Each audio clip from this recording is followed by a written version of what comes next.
Фактите кои денес ќе ги презентирам говорат за две клучни работи.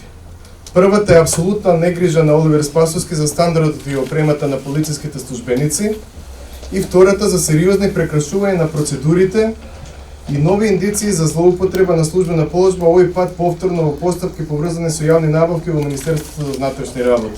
На почетокот на 2016 година од страна на МВР е објавен оглас за јавна набавка на 3000 пара полициски чизми во вкупна вредност од 15 милиони денари.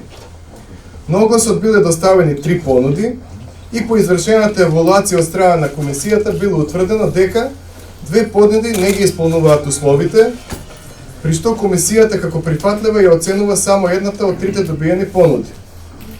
По завршување на целосната постапка во април истата година, со конкретната компанија чија понуда е оценета како прифатлива се склучува договор за набавка на 3000 пара полициски чизми во вредност од 14 милиони 840 илјади денари. Во договорот е утврден рок за испорака на чизмите од 6 дена, при што е наведено дека доколку економскиот оператор не ги испорача истите во овој договорен рок, договорот се раскинува согласно законот и од страна на МВР се активира банкарска гаранција. Меѓутоа, рокот за испорака не е испочитуван, но ниту договорот не е раскинат како што предвидува законот, а не е активирана ниту банкарската гаранција. А постапката за испорака за чизмите продолжила во понатамошна фаза.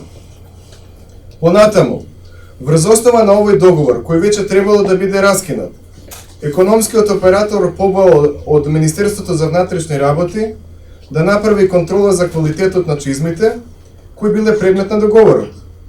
Веднаш по доставувањето на барањето од страна на стручните служби во МВР е направена потребната контрола и примерокот од чизмите е доставен до независна акредитирана лабораторија, која констатира пак дека според испитуваните параметри, чизмите не ги задоволуваат барањата од техничката спецификација на МВР по дури 4 критериуми. Јавноста треба да знае дека согласно законот во овој случај МВР имало обврска веднаш да го раскине договорот и по втор пат и да наплати банкарска гаранција и да спроведе нова постапка за јавна набавка на полициски чизми. Но ниту го раскинала договорот, а не можела да ја наплати банкарската гаранција, бидејќи поради доснењето во испораката, банкарската гаранција веќе била истечена, а нејзиното продолжување не било направено. Дополнително за компанијата не била ставена ниту негативна референца, обврска која МВР ја има согласно законот за јавни набавки. Една година по истекот на законскиот рок, во МВР се врши прием на чизмите, кои се предмет на договорот, а од страна на компанијата добавувач до МВР е доставена фактура. Оделот за финансиски прашања констатира дека не може да биде платена веќе истата поради непостоење на активен договор, врз основа на кој би се направила исплатата, односно договорот е направен во претходната буџетска година.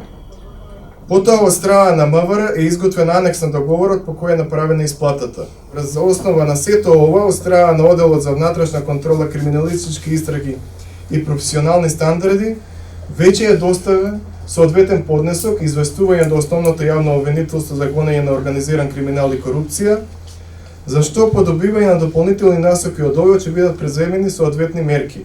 Во оваа прилика го повикувам МОЈО да постапи по поднесокот доставен од страна на МВР.